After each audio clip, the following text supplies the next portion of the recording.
गजानन भाऊ उगले हे आज आंदोलनाचा यांचा तिसरा दिवस आहे. ऊसाच्या संदर्भात ते बेमुदत आमरण उपोषणाला बसलेले आहेत. त्यांचं आपण म्हणणं थोडक्यात ऐकूया. गजानन भाऊ, आपण किती दिवसापासून बसलेले आहेत?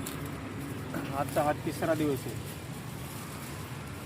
तर आपल्याकडे प्रशासनाचे काही आलते का, म्हणजे काही आपल्या उपोषणाची दखल घेतली का नाही कुठल्या अधिकाऱ्याने? काही तालुक्याचे तहसीलदार 2 वेळेस येऊन गेले, तालुका कृषी अधिकारी आले होते, परंतु आतापर्यंत कुठल्याही प्रकारचा लेखी स्वरूपाचं उत्तर त्यांनी आम्हाला दिलेलं नाही. मात्र इथे येऊन ते नुसते तोंडाच्या वाफा जिरवल्यासारखं करतायत.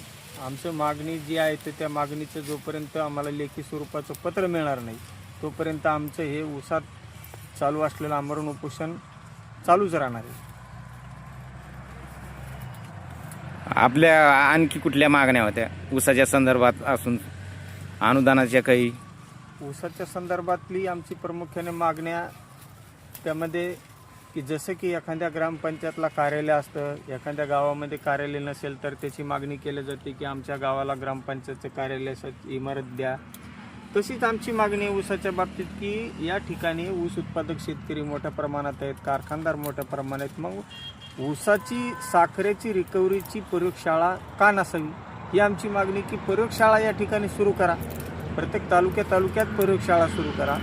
ज्या पद्धतीनं प्रत्येक दुकानदाराकडे वजनाचा काटा असतो, तो वजन मोजतो, त्या पद्धतीनं आमची मागणी की शासनाने आमचा ऊस असो किंवा कुठलाही माल असो तर त्या मालाचं मोजमापन करण्यासाठी मार्केट कमिटीच्या माध्यमातून 20-25 किलोमीटरच्या अंतरावरती वजन काटे तयार करावेत, वजन काटे निर्माण करावेत. किंवा जे आज रोजी काही खाजगी वजन काटे आहेत तर ते मार्केट कमिटीनं आपल्याकडे घ्यावेत आणि त्या माध्यमातून शेतकऱ्याचा जो कारखान्याला जाणारा ऊस आहे तो ऊस त्या वजन काट्यावरती मोजला जावा.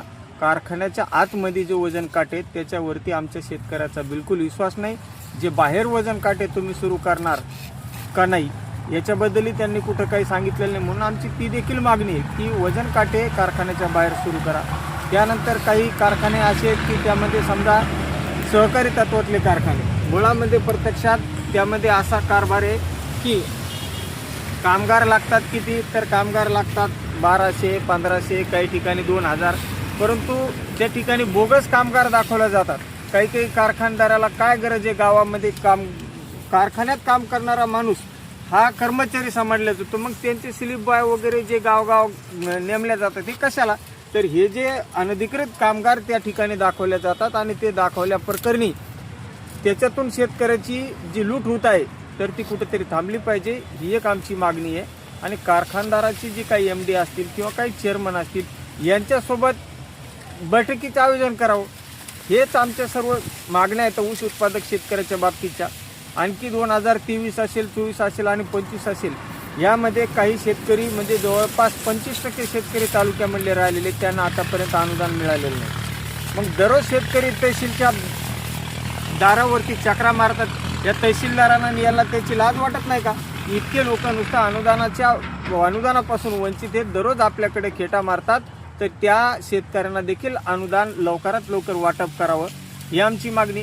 पीक विमा योजना, पीक विमा योजनेमध्ये देखील अनेक स्वरूपाचे खेळखंडोबा ह्या तालुक्याच्या कृषी अधिकारी असतील किंवा विमा कंपन्या असतील या संबंधित लोकांना करून ठेवलेत. म्हणून आमची मागणी की त्यावरती देखील सविस्तरपणे फळपीक विम्याची बैठक घेण्यात यावी.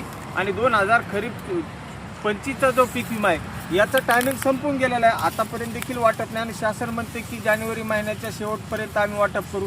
काय भरोसा आहे? तसं एखादं लेखी पत्र द्या आम्हाला की जानेवारी महिन्याच्या शेवटला आम्ही तो पीक विमा वाटप करू. ह्याच आमच्या सर्वसमावेशक पूर्ण मागण्या आहेत. आणि या मागण्याची दखल आम्ही पत्र देऊन 1 महिना झाला तरीही दिली नाही, घेतली नाही. म्हणून आम्ही या ठिकाणी असं ठरवलं की आता ज्या विषयासाठी उपोषण करायचं तो आहे ऊस, तर मग ऊसातच आपण या ठिकाणी उपोषण सुरू करू. आणि मागील 3 दिवसापासून हे आमचं उपोषण ऊसामध्ये सुरू आहे. परंतु या ठिकाणच्या प्रशासनाला कुठलीही याची किमया येईना किंवा क्यू येत नाही. आणि मला तर असं वाटतंय कुठंतरी की तालुक्याचे तहसीलदार असतील किंवा विभागाचे जे SDO असतील यांचे आणि कारखानदाराचं काही साठलोट आहे का? इतकं का घेत आहेत ते म्हणजे या ऊसाच्या प्रश्नासाठी? आज त्यांना यायला सुद्धा वेळ नाही, त्यांना बोलायला वेळ नाही, त्यांना लेखी द्यायला वेळ नाही. हां, नेमकं याच्यामुळंच आम्हाला असं वाटतं कुठंतरी यांचे आणि त्यांचे साठेलोटे आहेत का, हा मात्र या ठिकाणी मला आज रोजी पडलेला प्रश्न आहे.